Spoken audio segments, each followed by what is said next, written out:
Good afternoon, everyone, and welcome to our Cardinal HCM Payroll Administrator Forum. My name is Lindsay Joseph, and I will be one of your facilitators today. Thank you for taking time out of your busy schedules to join us for the forum this afternoon. For awareness, we are recording today's session, so the recording will be sent out to all invited payroll administrators later on this week. Our forum today is scheduled from 1 p.m. until 3 p.m. and all attendees have been muted to avoid background noise, but we do encourage you to actively participate in the session using the question feature. So you can ask questions at any time during the presentation by using the Q&A panel. Please do not send questions through the chat feature. Our chat feature is not typically monitored and may not be seen by our panelists. So to access the QA panel, please look at the bottom of your screen and you should see a meeting control bar. If you don't see the control bar, you might need to move your mouse around to activate it. You're going to select the optional icon, which is the one with the 3 little dots, and then select the QA. And then that should open up a panel on the right-hand side of your screen, and you can go ahead and type your question to the panelists. Make sure you include your agency name so that we can have some necessary context as our panelists are answering your questions. We are going to do our best to try and answer as many questions as possible during this session. Please understand that some questions might need to be directed back to your agency support contacts. Our Cardinal team members can't provide agency-specific guidance or answer any agency policy questions. Additionally, if we have questions that require correction mode or our Cardinal post-production support team intervention, we'll ask that you submit a VCCC ticket. And when you're entering a ticket, always remember to put Cardinal in the subject line and be as detailed as possible so that we can get it to our queue and direct it to our appropriate team members. I'm now going to hand it over to Angela, one of our trainers, and she, along with some members of our payroll team, will be walking you through the Payroll Administrator Forum content today. We'll be going over some hot topics, some tips, and also be doing some demonstrations in the system before we go into our question and answer session later in the session. With that, Angela. Well, good afternoon, everyone, and welcome to the Human Capital Management Payroll Forum. I know you're excited to be here, and we are excited to have this session this afternoon. So I'm going to start with our agenda. We're going to cover the following topics. We're going to talk about the payroll calendar, spend a little bit of time talking about the final calc HR freeze. We'll move into understanding the operations calendar. That's where we'll take a deeper dive into the payroll calendar. We'll talk about daily activities, talk about some of the key things that you should be doing as we're going through the payroll process. We'll then have a demonstration of the spot tool. That is something we know you use quite often, so Carter will be doing that. We're then going to talk about unchecking the OK to pay when we're dealing with employees who have more than one job. From there, we'll transition to talk about the direct deposit. We'll hit some key highlights there and some reminders. Then Kevin will come over and he will give us a demonstration of looking at the employee paycheck. From there, Kevin will also demonstrate some of the extract queries. We have some new ones that are available to you. And then we will have a Q&A time period where we are encouraging you to send your questions in, as Lindsay has shared with you, and we will use that time to go through those questions and provide answers where we can. From there, we'll move toward closeout, where we'll remind you about the training materials, additional support, and then our meeting wrap-up. So with that, let's get started. First, we're going to start by reviewing the payroll calendars because these are key and they drive payroll activities. On this slide, we have an image of the bi-weekly calendar. The calendar starts by breaking out the 4 bi-weekly periods. Each pay period is identified with a pay run ID, which is used to identify the companies, pay groups, and specific pay period end date. The pay run ID is used for creating pay sheets, calculation of pay, and performing the final confirmation of payroll. Pay run IDs are unique and cannot be repeated throughout payroll history. Many of the reports that you run are going to require you to enter a pay run ID. The format for the pay run ID is going to start with your pay group, example BW1, BW2, SM1, followed by a format of the date using the month, two-digit month, two-digit day, and two-digit year. So an example would be BW1, 100822. As you look at the calendar, the row that's in white represents the on-cycle payroll. This is the regular payroll based on the specified frequency. So for example, we're looking at the biweekly calendar. The row in blue represents the off-cycle, which is the payroll processed outside of our regular on-cycle payroll schedule. Off-cycle is used to pay an employee when their check, for example, is incorrect or they're missing in the on-cycle payroll, could be special pays, etc. For each pay frequency, there's one scheduled off-cycle. Moving on to the next area of the calendar, the timesheet deadline. The timesheet deadline date is the date that all timesheets for the period are due. This means the timesheet should have been entered, submitted, and approved or interfaced. Time approved or loaded after this date will not be loaded into the current payroll. Next is our Create Pay Sheets. This identifies the start of the payroll process for the pay period. This is where you'll be able to pull reports, review calculated paychecks to determine if employee pay is correct or make adjustments as appropriate. Next is our Confirm Pay. This identifies that the payroll for the pay period is complete. Checks will be available at Treasury and self-service pay stubs will be available to view online the next day. And then finally, the day we all are looking forward to, which is payday. Payday, that's the day that checks should be in hand or payments in employee accounts based on their direct deposit distribution. Now, this is a screenshot of the semi-monthly payroll calendar. Now, I'm going to just kind of point out here what the differences are. The only difference on this calendar is that we call out the final calc/HR freeze period. This period starts 48 hours prior to confirm pay. Limited HR and benefit changes will be pulled into paychecks during this period. We will discuss the final calc HR freeze period in more detail in just a moment so that you can see what we mean when we say limited changes. It is important to note that payroll calendars are subject to change. This slide and the previous one contains a link that will take you to the DOA website where you can access the payroll calendars. When a copy of this presentation is sent out to you after the forum, you'll be able to use this and other embedded links. I recommend bookmarking this page for ease of access. Now, let's take a moment and discuss more information about the final calc HR freeze period. On this slide, we have provided a chart of the data that's brought into payroll before and after the freeze period. So let's start on the left. Under the before freeze header, there's a list of data changes that are brought in as part of our pay process jobs. So if you look there, you see additional pay, general deductions, garnishments, job data changes, tax data, benefit changes, and new hires. When we move over to the right-hand side of the slide, under the after freeze header, note that additional pay, job data, and tax data changes are no longer brought into the current payroll for processing. When HR or benefit administrators make data changes during this freeze period, an alert displays indicating that payroll is in progress and changes will be brought into the next payroll. HR and benefit administrators should notify you in payroll of any data changes that should occur in the current payroll. For interfacing agencies, you do not see the warning messages. However, the same rules will apply. After the freeze, spot and time and labor loads will continue as outlined in the payroll calendar.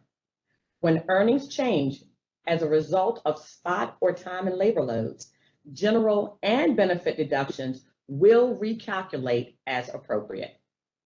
And then finally, new hires will continue to load until pay confirmation and as they are not impacted by the freeze. Now that we've covered the payroll calendar at a high level and discussed the HR freeze period, I will transition the next part of the presentation over to Laura Swecker. Laura will discuss the operational calendar, which provides a more detailed view of what I just covered at a high level. Her focus will be on what your daily activities should include as payroll administrators. Laura? Thank you, Angela. Hello, folks out there. I am Laura Swecker, and I am going to try to help you understand the payroll operations calendar. So Angela just walked you through the payroll calendar schedule, which focused on the pertinent dates for the payroll process. But I'm going to try to help you understand this operations calendar that includes more detail on a daily basis, a day at a glance, so to speak. This should assist you as you are working on your daily activities. This is also on the DOA website under payroll operations and is subject to change. The type of change determines how the change is communicated to you. If there's a change on the calendar itself, then it's updated on the DOA website. If it is or you could be getting an email from SPO if there's a change in one of the processes. Say we have the AP integration or the GL integration is a day late. That would be communicated to you via email. The first thing you notice is that this is color-coded. It's broken down by the payrolls. You've got the peach-looking line is your semi-monthly. Then you have the bi-weekly, which is your blue color, and then you have the monthly, which is your yellow. The payroll IDs are listed for the payrolls in process along with the jobs that are processing for the day, and it includes the information from the payroll calendar. This includes your on cycle and your off cycles. You can see on the first day here that we have payroll processes jobs running twice at different times. It's not shown on this screenshot here, but when you pull it from the DOA website, you will know there will be a listing of the jobs at the bottom of the chart that shows at 8 o'clock this is what jobs are run, and then at 12 o'clock this is what jobs are run.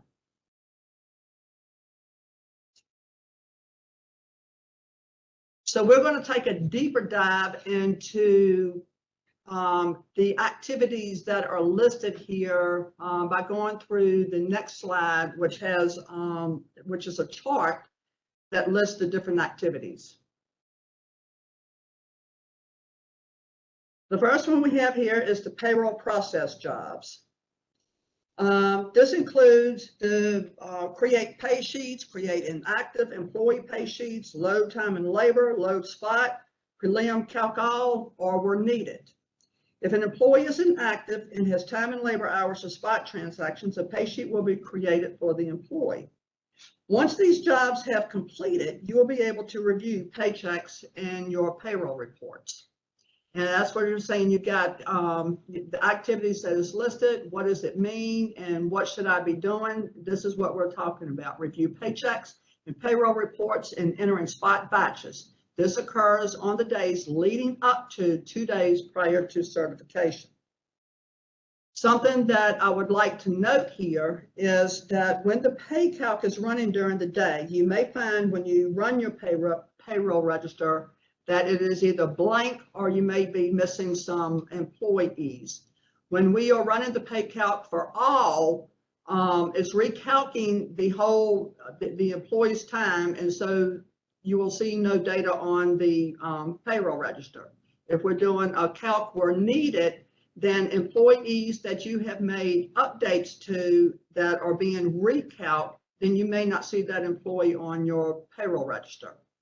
What we recommend is that you start reviewing the reports at a later time. Say we have the jobs on the calendar or run at 8 o'clock, wait until about 8:30 before you start running reports. You will continue to update employee data and spot batches and review reports up to 2 days prior to the pay confirm and SPO certification. The next activity is final calc, data change freezes.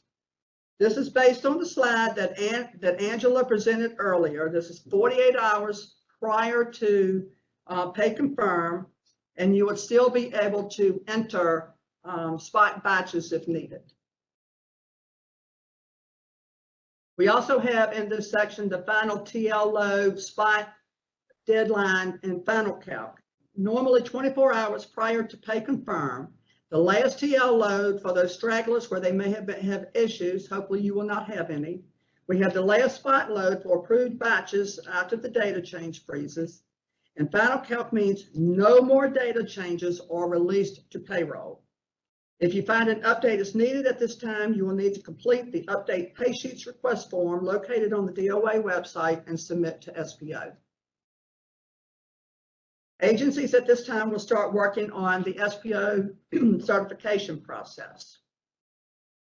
The next activity is confirm payroll. Payroll process is complete. Downstream jobs such as check and ACH files are submitted, files sent to vendors, etc. are run. If a payment is missed and meets the greater than 10% threshold, the payment can be processed in an off cycle working with payroll. Timesheet deadline. All time, online and interface must be entered and approved by this time. Time that was not loaded could be entered as a spot transaction if necessary. Please remember though that the time may be loaded in the next payroll and you will have to enter another spot batch to remove the hours so that the employee is not paid twice. The preliminary calc for submitted requests. This is in reference to the all cycle and is to be determined when and if agencies have requested an off cycle. SPO will send out an email that includes the pay-in date and the deadlines for that off cycle. When this has been run, you will be able to review the paycheck and payroll reports. AP and GL integrations. AP integration sends the vendor and garnishment payments to AP for processing. The GL integration distributes the payroll earnings based on the chart field setups and creates the liabilities for agencies to process other state tax and payments they are responsible for. For the bi-weekly, the AP and GL integration jobs are normally run the day after pay confirm. For the salary, the AP integration jobs are run the day after pay confirm, and the GL integration is normally run on payday to allow for timesheet completion. The payroll data extracts are then run and submitted to the agencies that have requested them.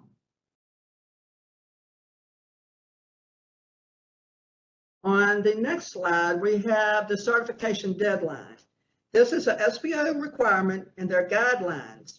Once the final calc has run and the payroll is stagnant, the payroll register is used to determine the amount to be certified. The agency HCM payroll certification form is located on the DOA website, must be completed and submitted to SPO. Remember to include any updates that you have requested SPO do after the final calc. And then we have the GARN checks available. This is normally the day after the AP integration jobs have run. Garnishment checks are picked up by SPO and then distributed to the agencies. Then we flow into the daily activities. Daily activities is simply once the pay sheets have been created. Let me back up a minute. You don't have to wait for the pay sheets to be created for you to start updating employee payroll data. You can key in approved spot batches. It's once the pay sheets have been created, then you start monitoring the payroll using your payroll register, other earnings registers, and deduction registers. You can review the V_PY messages query for data's errors to address. This is, you run this, if there's any errors that you have, you're going to have to correct them and wait for the next payroll to be calculated before to confirm that everything is corrected. For your wage payrolls, we have a query that is V_PY_missing_paychecks query that shows active employees that have no paychecks. This could be due to either a payroll error or missing time, or the employee simply didn't work in that pay period. After the data change freeze, 48 hours before the pay confirm, the data is mainly static. Now, this is determined based on the little chart that Angela showed you previously. You can determine if additional spot batches are needed. After the final calc, which is 24 hours before pay confirm, data is static, and this enables you to complete the payroll certification due to SPO.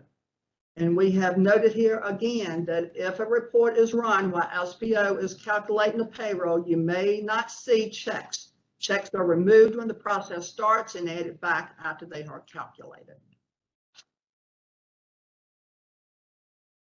And I have mentioned some of the payroll reports. We do have a list at the end of this presentation of some of the pertinent payroll reports that you can use.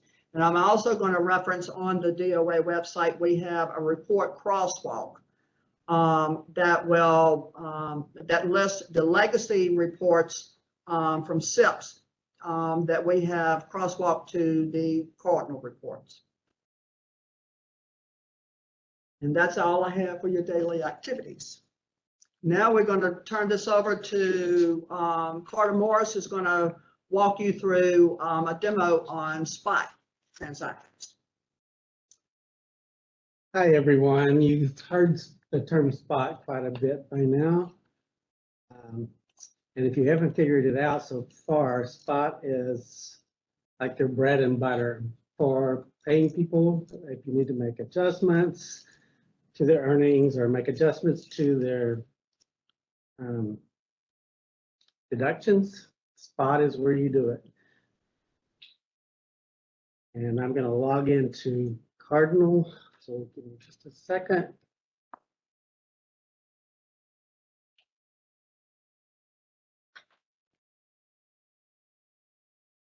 So we're going to do a live demonstration here. It'll be a fairly simple one, but at least you can maybe understand some of the fields and what goes in those fields.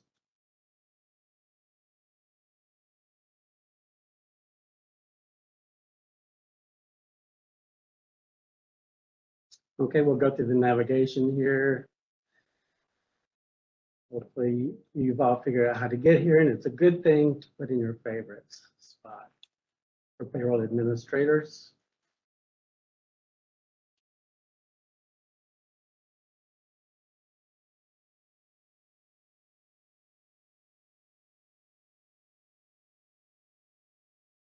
Okay, enter spot transactions.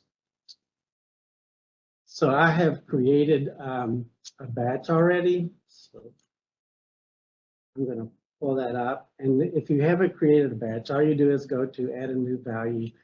And it's very simple to do that.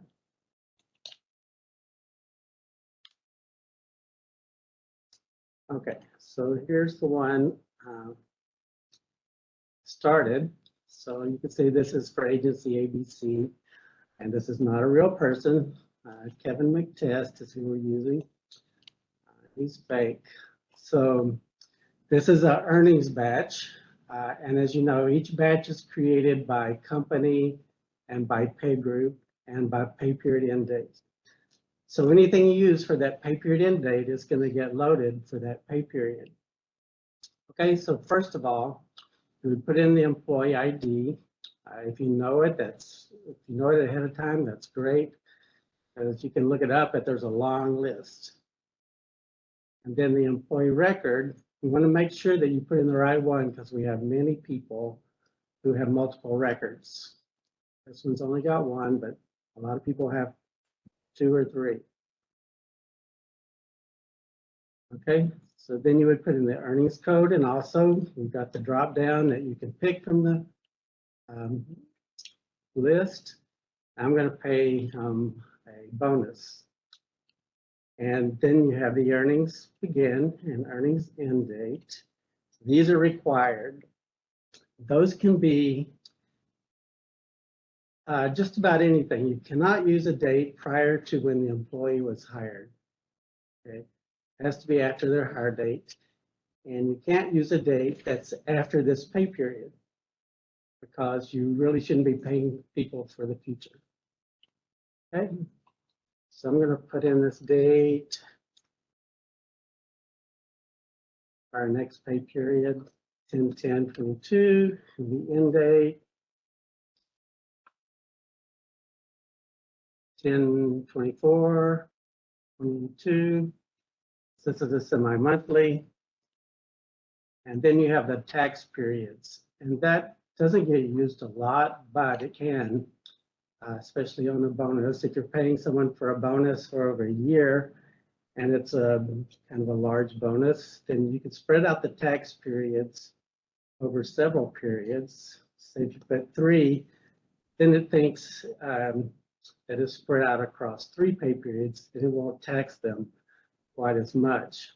However, when you get to the tax method, on a bonus, you would pick supplemental because that's the tax rate we would use on supplemental. So then the tax period doesn't mean anything for that.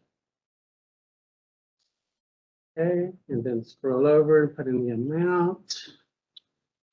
We're going to give him $999.99. Okay, and then you can see these fields, these benefit deductions, benefit subsets, general deduction subsets are all grayed out. You cannot put anything in those fields unless you give them a separate check. So you would have to change this separate check for 1. And you can see when I do that, those fields open up. And that's only because if you did need that paid on a separate check, which sometimes you might for a bonus, you might need a subset ID because you might not want all the deductions taken. You might want some of the deductions taken, or you might not want any deductions taken. So then you could pick from the subset list over here. I'm going to say if we're paying this guy a bonus, we don't want any deductions taken out, except maybe, let me take that back. We might want their retirement. So I'm going to put in bonus, which has some of their retirement and IRA type of benefits. Okay. And then on general deductions, you probably wouldn't want any taken. So I'd select none, and then you don't have to put anything in the subset field. Okay. So that's earnings. So you would add more lines over here with this plus mark if you do need to make more earnings adjustments, and you can do them on different employees as long as it's within your agency and the pay group. So one thing I wanted to point out is that on these dates, if you were putting in a similar entry for the same person, so we put in an employee ID, and we're going to give them another bonus.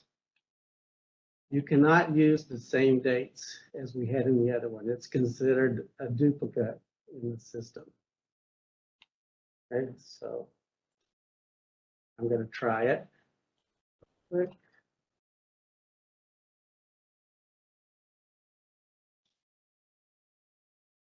You can see I'm making those look just alike. The amount doesn't have any effect on the duplication.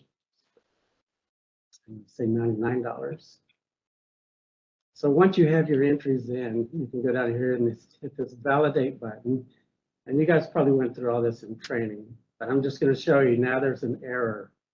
And that error is because there's a duplicate. The employee earnings code end dates combination already entered in row 1. So all you have to do is change one of those dates and then it will take. Okay. And after you validate it and don't have any errors, hit submit. I'm not going to go through the approval process here, but we just wanted to kind of clarify some of those entries. Okay. All right. The other type of spot transaction is deductions. So we'll spend just a little bit of time on that.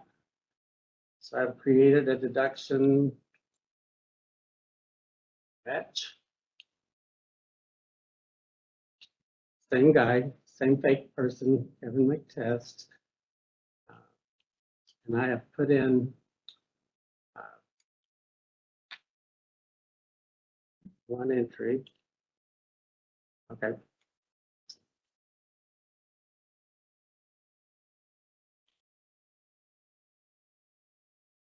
Sorry, let me get this open just a little wider.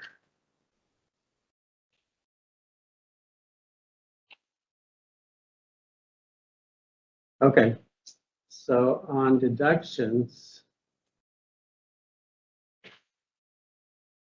you can override, you have different options. You can override someone's deduction, you can refund them some deduction, or you can add to someone's deduction. Okay, on this specific one that I've entered here, is for def comp. And so you have to put in the plan type if it's a benefit or any type of deduction, but benefit deductions have different plan types.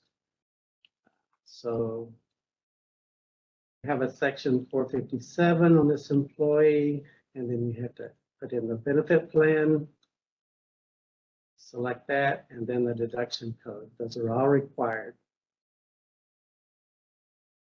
And the deduction class is either going to be after tax, before tax, or non-taxable, which is the employer portion. Okay.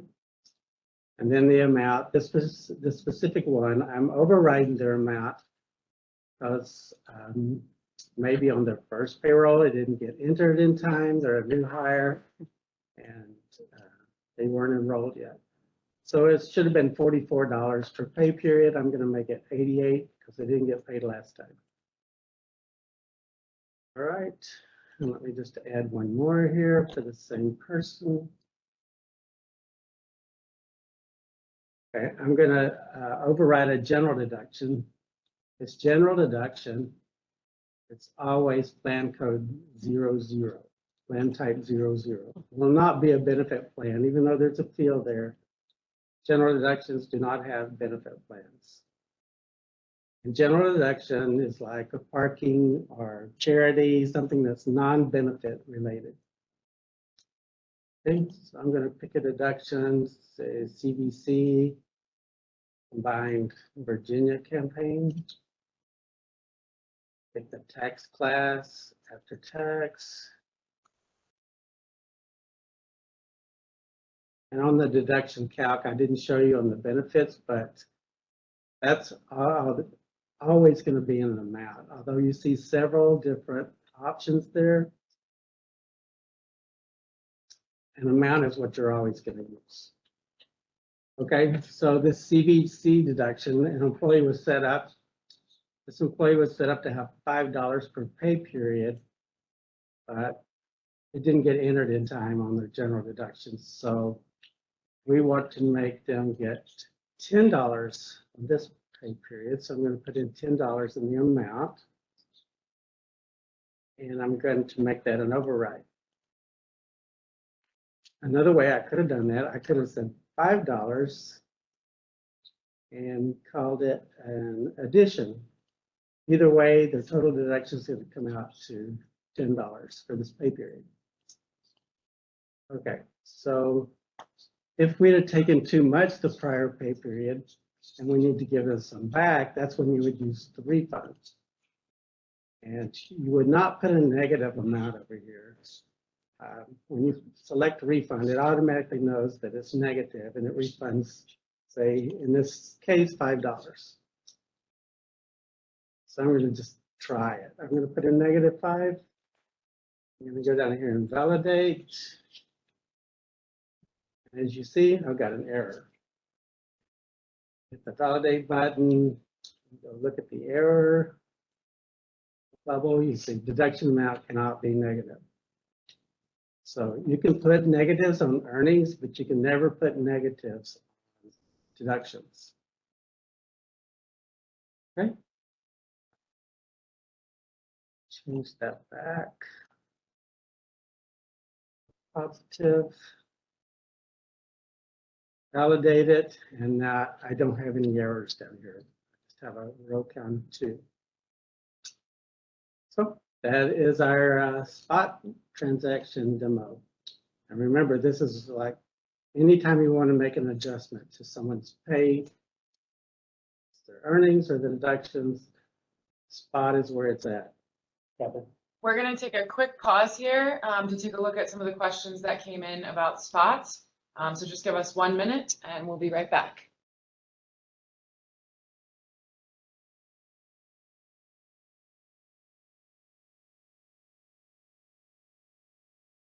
All right, the little pause, you guys have asked a lot of spot related questions. So first, let me answer the initial question that came in about the bonuses that are coming up, statewide in November. So we have been working with DHRM on that to provide them lists. They will be communicating out to the agencies lists of eligible people. But the main point there is you should not be entering those until you hear from HR. HR will provide you the list of people that need that bonus. A lot of other good questions coming in. Carter is going to do a couple other demonstrations to kind of show you the reclass and a couple of the other questions we've had. He needs to run soon, so he can't demo up. We may have to we'll try to hit the big ones, and we may have to reply to the other questions after the fact on how they would be done. Okay, so I've added a new spot batch here, same company, same pay group. Let me show you how you would do a reclass, and that's a very good one that came up in our lab today. So basically, you would just do a negative and a positive on the earnings that you're trying to reclass.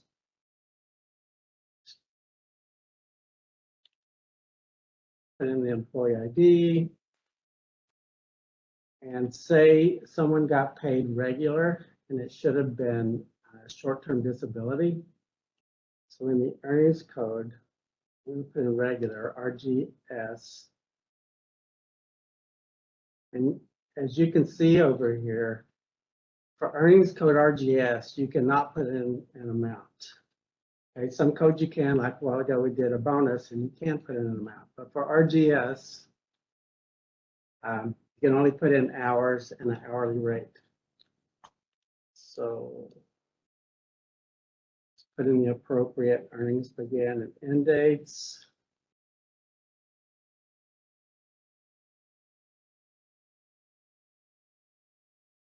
And say, let's just say that for 1 day of RGS, it should have been short-term disability.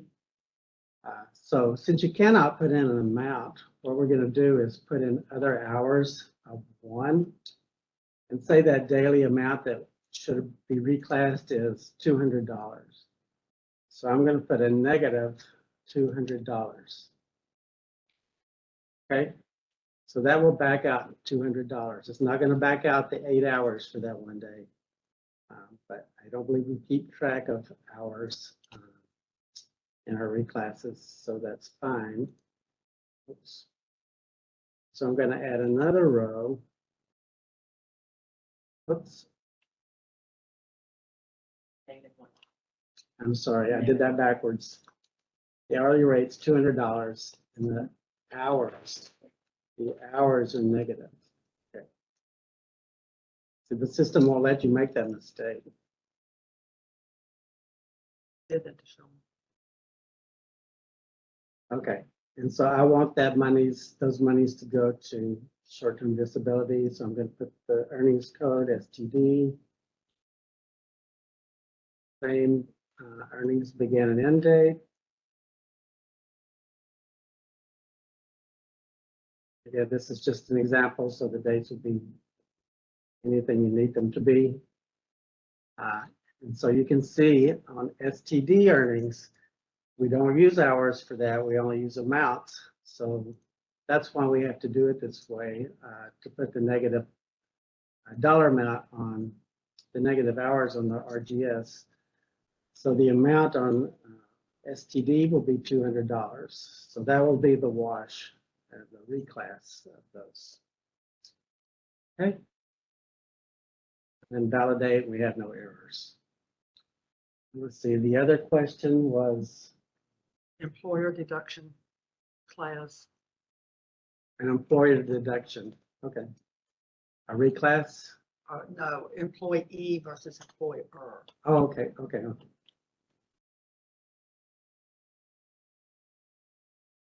I'm gonna add a new batch.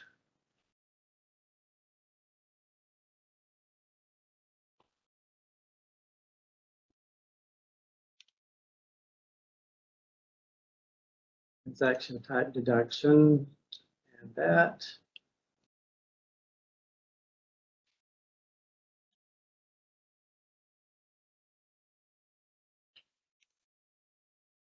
And the employee ID.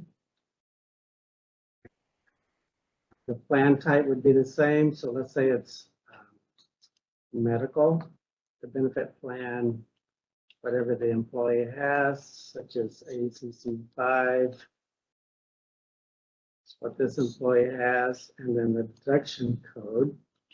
Deduction code, whether it's employee or employer, will be the same as the plan type and the benefit plan. No difference. Where the difference comes in is in the deduction class. So here you can see the before tax is the employee deduction. The non-taxable is the employer deduction.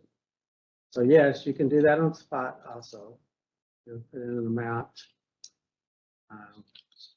whatever it needs to be, you know, just say $100. And that can, again, be an addition. It can be a override, or it can be a refund. Okay, and as long as we leave separate check 0, that means it's going to go on the regular check for the pay period. Okay. So hopefully that answers that question, and I could have multiple types of employer deductions. There can also be some on the retirement, on the matches, some of the IRAs. I think most of them are on benefits. Okay, did we get any other questions? We have a ton of questions coming in about spot transactions and some requests for some really important demos. We are not going to have time to do all the demonstrations today, so what we're going to do is we're going to respond publicly so that you guys can see the answer for each of these fantastic questions. And then we will follow up when we send out our recording. You will also receive a document that has these responses for each of these requested demonstrations as well. Really important that they're agency-wide, so all of you, it'll be applicable to all of you. And we'll make sure that you have the steps and the scenarios that are being requested here today. Okay, thank you guys for the questions, because getting these answered, I mean, keeps you from having to log a ticket, and that just takes more time. So we want you to understand spot, since it is really important to the PAs. Okay, okay, back to Angela. I think our takeaway from this as well is that there's a lot of unique situations out there, but they are common across the agencies. And so I think what we'll work on is a job aid, or kind of a frequently asked questions, if you will, on how to do X through a spot. And we'll list out as many of these, you know, examples you've given, and then there's probably some others we can add of how to handle these different unique situations through spot. So this has been helpful for us as well. Okay, thanks, Carter. Seems like spot is definitely the hot topic, as we figured it would be. I do want to remind you guys, before I transition over to the next topic, that we do have a job aid. It is quite hefty, and it is called the Single-Use Payroll Online Tool. Using that, it's called PY381. And I'm going to give you the whole name again, PY381, using the Single-Use Payroll Online Tool, or SPOT. That job aid is 88 pages currently. It's kind of scary that I know that.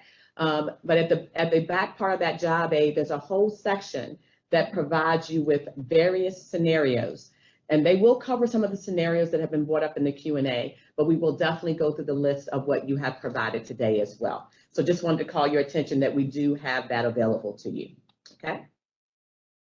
So now that we've reviewed SPOT, we're going to move over and we're going to talk about how to uncheck or how the uncheck the OK to pay process works when an employee has multiple jobs.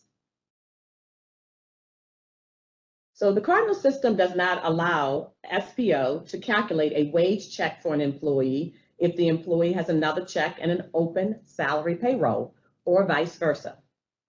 Because of this system constraint, we had to determine a way to process pay for employees who have multiple jobs. The solution to this was that SPO identifies the payroll that must complete first, and that is considered the target payroll.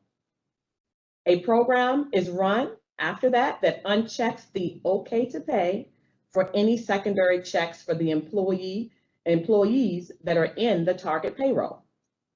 When this occurs, checks are temporarily unavailable to you as payroll administrators to see until that target payroll has been confirmed.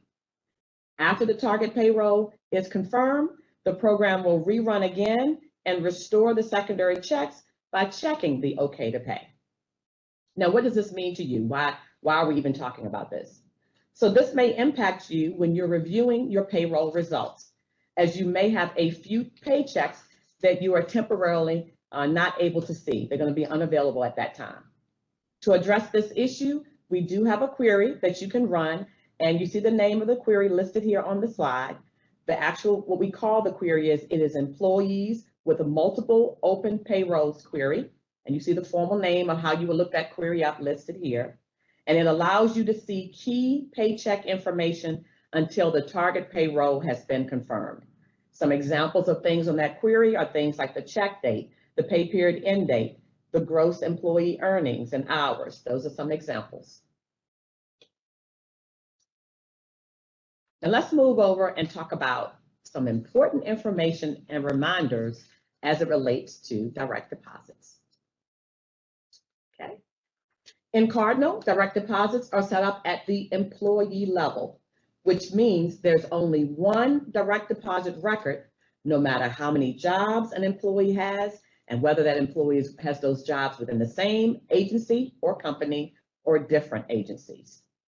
This means the employee cannot set up different distributions for jobs or agencies. All paychecks will be distributed the same way. I know I had some tickets where people said, I distribute one job this way and another one this way. So in Cardinal, they're not going to be able to do that. There's just one direct deposit record. So let's talk a little bit about employee self-service. So for employee self-service users, when they make a change to their direct deposits, the effective date will be the day they make the change. Employees do not have the ability to future date changes to their direct deposit accounts using employee self-service. Also, employee self-service users can only make one change per day to their direct deposit distribution. So let's talk now and transition over to pre-noting. So Cardinal will pre-note all new banking information. What is pre-noting? It's the process of validating the routing and the account number combinations to verify that they are accurate. All pending pre-notes are submitted to the bank after every payroll is confirmed. So for example, wage pre-notes are sent during the salary payroll confirmed. Pre-notes are completed 3 days after submission, which allows time for the bank to notify SPO if an account is invalid. Employees may or may not receive a paper check for one pay period, depending on whether their payroll is confirmed before the pre-note is complete. The query that you note here on the slide, it is called Direct Deposit Distribution Information for our active employees, but you see the name that you would use when you actually are looking up the query. You can run that to review the pre-note status of direct deposits for employees. Okay. Some reminders for you as payroll administrators as well. Payroll administrators, you can override the pre-note status by unchecking the pre-notification required checkbox And what will happen is the employee direct deposit will go into effect immediately. The VSELF direct deposit to go query, which is noted in bullet 2 on this slide, should be used to monitor VSELF loan goal balances that are reaching their limit. As a reminder, Cardinal will not automatically stop the amount from being deducted once the goal has been reached. This will require you to do it manually. So that is why you need to run that particular query.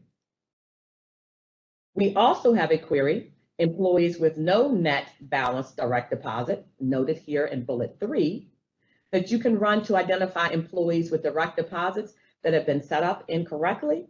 So some examples there would be the employee's account doesn't have a net balance account defined, or maybe that employee is missing direct deposit altogether. And then we'll wrap up direct deposit by reviewing a few key reminders. First one, do not inactivate or remove direct deposits when an employee terminates because it still may be in use by another agency for another job. Remember, there's only that one record. The next reminder, please only set up checking and savings accounts for direct deposits.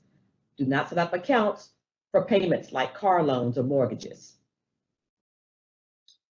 Next, when an employee has a VSELF loan payment and that employee has multiple jobs, that VSELF loan payment will come out of each paycheck. Remember, one direct deposit record. And then last but not least, the latest direct deposit information is used at the time of pay confirmation.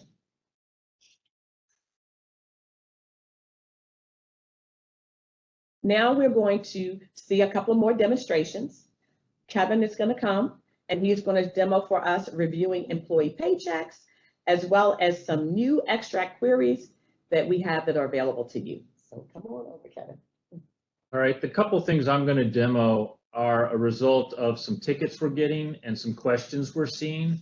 And I think there are also things that were not part of your training because they're either new and were developed after training, or we've just seen that it's going to be helpful to you. So hopefully you will find these next couple things helpful. I need to log out a minute, so give me just a sec.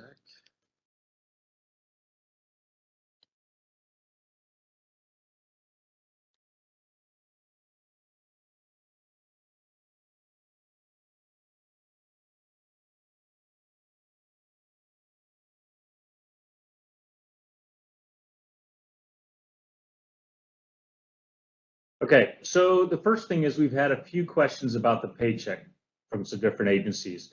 So there's a couple things that we're seeing that are kind of common mistakes or common questions. So I am going to pull up a paycheck for our sample employee.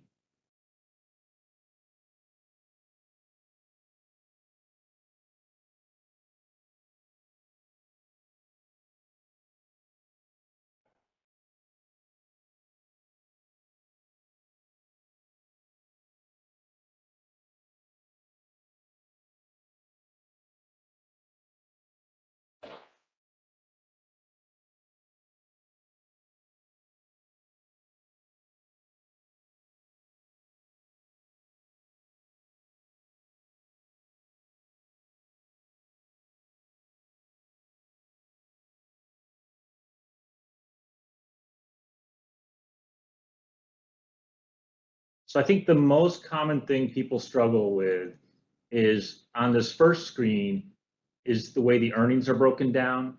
And you can have up to 10, you can have unlimited number of rows, but I've seen it's not uncommon to have 10 or more rows here. And it's going to break it down. The first couple rows, this employee was kind of basic and didn't have any spot transactions. So the earnings are broken up by their FLSA period. So for the first FLSA period, there were no earnings during that period because it was over a weekend, but then you'll see their earnings are split between the next two. So, 40 hours worth of earnings are split on this period, and then the other 40 hours are on the next period. So the earnings are split that way. And it also splits ADL pays the same way. So the VRS Contribution base is that way. If you have a premium award, it will be split. And then after these first few rows that are salary, you may see, several rows that are the spot transactions. You'll see overtime that comes through for salaried employees. You'll also see the non-productive time. So if there was sick or vacation, you'll see that flow through, and they'll be on separate lines. So I think that's confusing. The other piece that some people have logged tickets about is they didn't see deductions. And in that situation, it was because on the deduction screen, they had a whole bunch and it only showed them the first 8. And so they were asking where their other deductions were. So just make sure, you click on this view all, and that will show you all the rows. Now, what I find useful, and this was not covered during training, is there is a page that you may not be aware of. When you look at your checks there, you can see review paycheck, but there is also an option review self-service paycheck. That lets you go see the actual stub that the employee sees through self-service.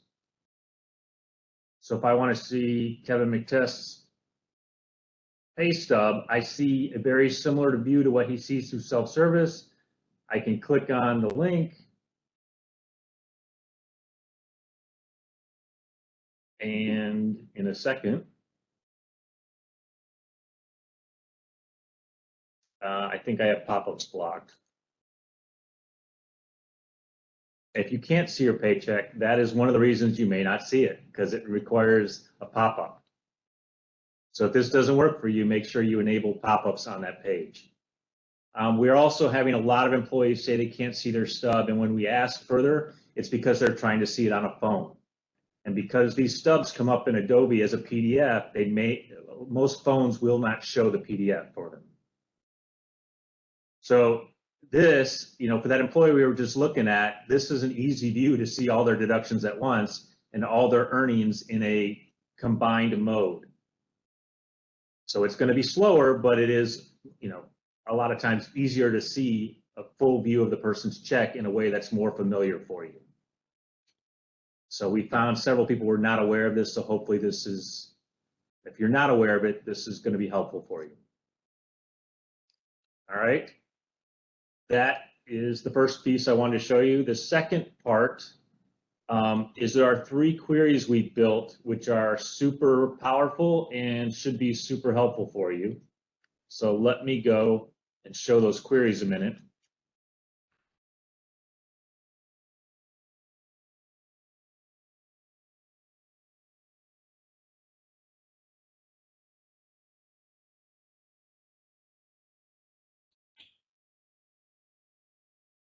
The 3 queries are basically an extract of earnings, deductions, and taxes. So if you are wanting to see a view of all the earnings, for example, you can go in and the queries are B_PY, and then it's either earn, dead, DED, or tax, and then extract. And all these queries are kind of the same way. So if I run it to Excel, and they all are designed so that you can easily export them to Excel and slice and dice the earnings, deductions, or taxes in whatever way you need to. So in my example here, if you're looking at earnings, and all of them are pretty much the same as far as the prompts they have for you, you're going to have to put in a check date range, and that is check date or pay date. So if I wanted to see everything during this calendar year, I can go 1/1 through 11/1. If you don't put in a company, it will pull everything that you have access to. It will not show other company information. Since I have all companies, I don't want to run this because it'll pull back everything. But let's say I want to see all my temp pay paid out for the year.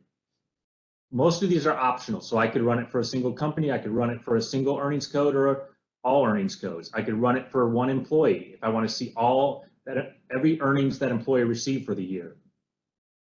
If I want to just see it for my salary population or my wage population, I can specify a pay group. If I run it this way and I click view results, it's going to drop an Excel spreadsheet down here that I can open. So here's what that spreadsheet looks like.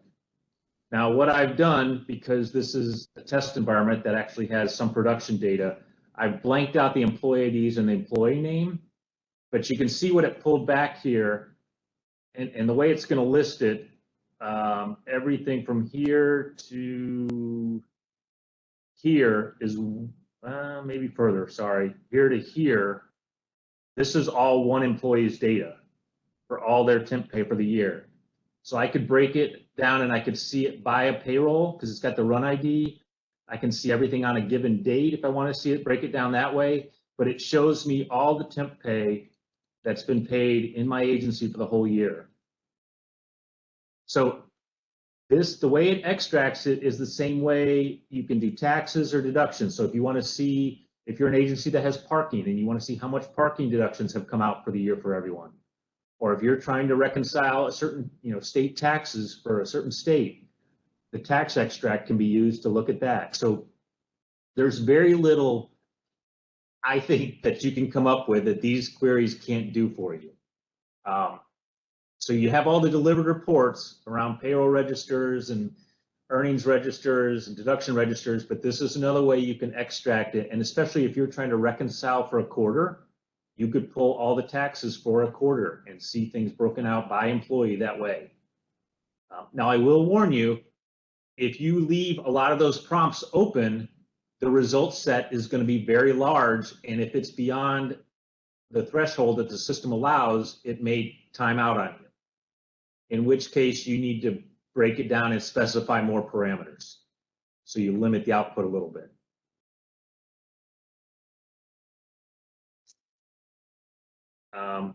So just one other look at that. If I wanted to see, for example, if I want to go look at the taxes for a person,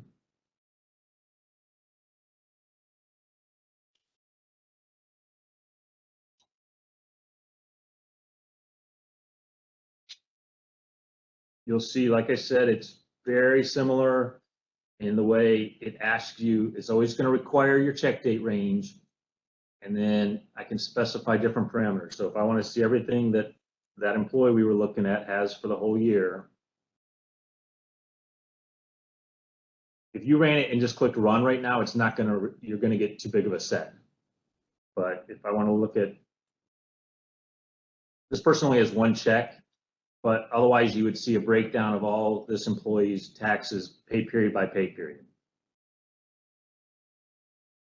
So some of you are aware of this, but because it wasn't covered in training, these are new things we built based on user requests. So I hope you will find that very helpful.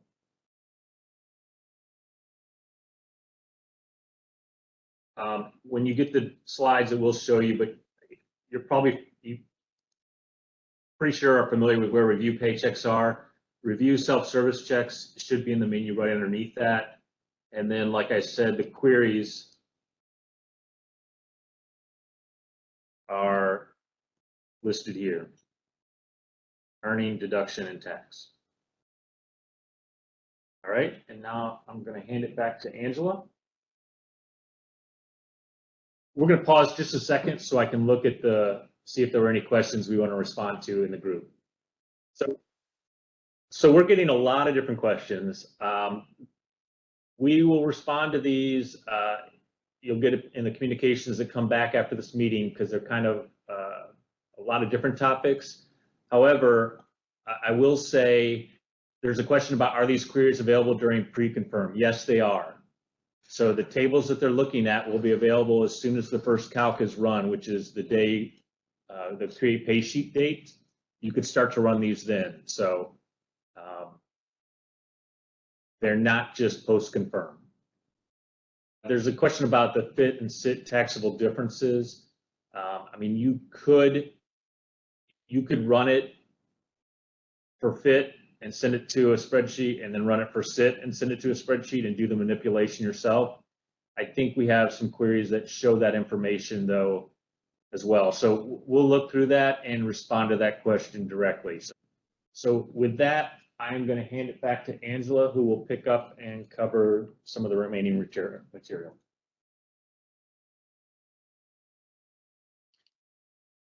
Okay, thank you, everyone. We see that there are a lot of great questions coming in, so I know you'll be looking forward to receiving our responses on that.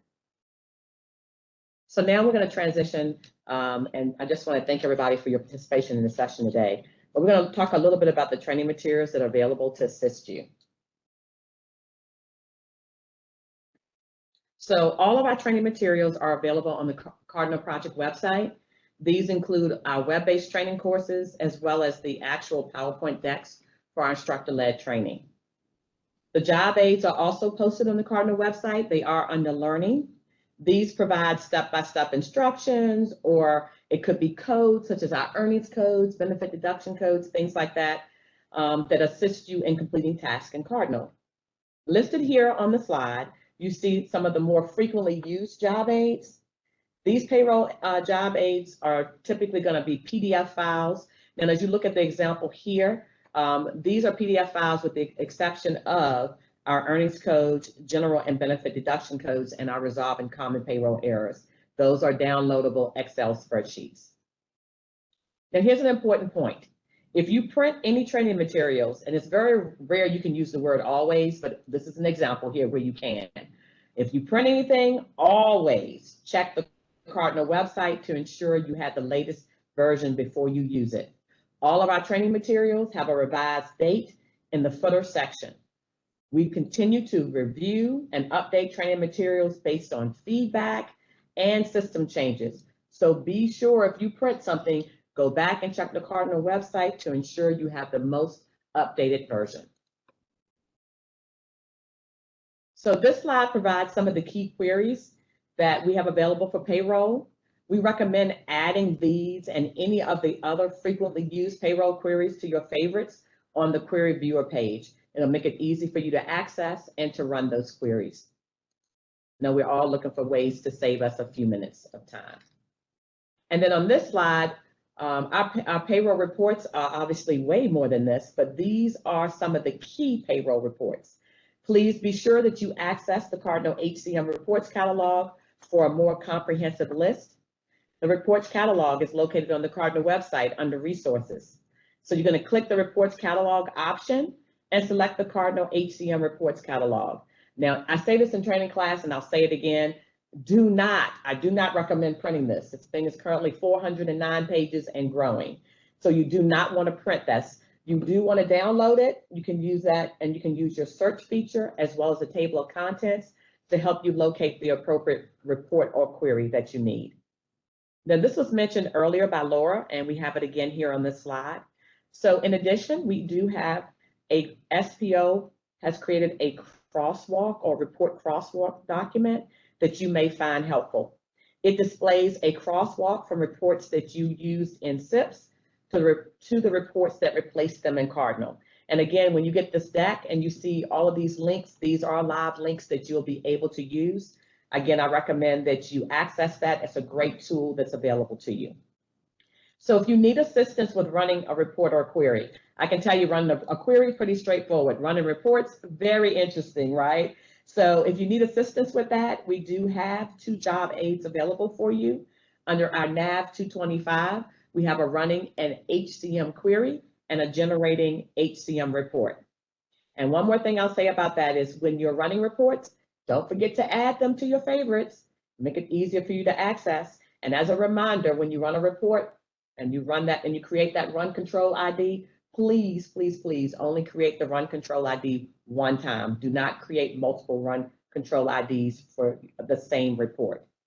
So on behalf of myself and the entire Cardinal payroll team, we appreciate you guys attending the forum today, and we hope that it has been beneficial. I'm now going to pass it back over to Lindsay, who's going to review additional support and wrap up today's forum. Lindsay? Thanks, Angela. Okay, so in addition to all of the fantastic resources that Angela just talked about that are posted on the Cardinal Project website, if you can't find what you're looking for or need additional help, the first thing you should do is contact your agency support. So each agency has specific contacts at their agency to help with some of those issues and questions that arise as you're doing your transactions. Some agencies opted to do one particular person, others decided on a shared mailbox. So if you aren't sure what your agency has, make sure you talk to your supervisor at your agency so that they can direct you in the right to the right mailbox or to the right person. These agency contacts are specially equipped to help with agency-specific details, potentially policies and procedures as well. The next option we still have user labs going on. So we will have user labs Tuesday, Wednesday, and Thursday next week, the last week in October. And user labs are for our core users to come in, get some help with their transactions. We have some trainers and some application team members on site to help with those production transactions. Again, that's Tuesday, Wednesday, Thursday next week, starting at 9 a.m. each day. And we have the schedule posted to the Cardinal website as well if you need to reference that. Next option is a VCCC ticket. So if you can't come into user labs or you have a question and still need that additional support, you can submit a ticket to vccc@vita.virginia.gov requesting assistance. Please make sure to include Cardinal in the subject line. That enables it to be routed to our team and include as many details as possible. Similar to how you all were sending in your questions today. Those are great questions. That's what you'll want to include in that email as well. And then last thing I want to point out here at the bottom, for any policy questions, as always, you can reach out to SPO at payroll@doa.virginia.gov for those policy related questions. Like Angela said, just want to do a thank you for joining us today. We are going to be keeping these questions on hand. We're going to use them to create a little FAQ sheet for everyone. We'll be sending out the deck after this, as well as the recording, and we'll be posting the questions and answers as well. So thank you again, and hope everyone has a great rest of their week.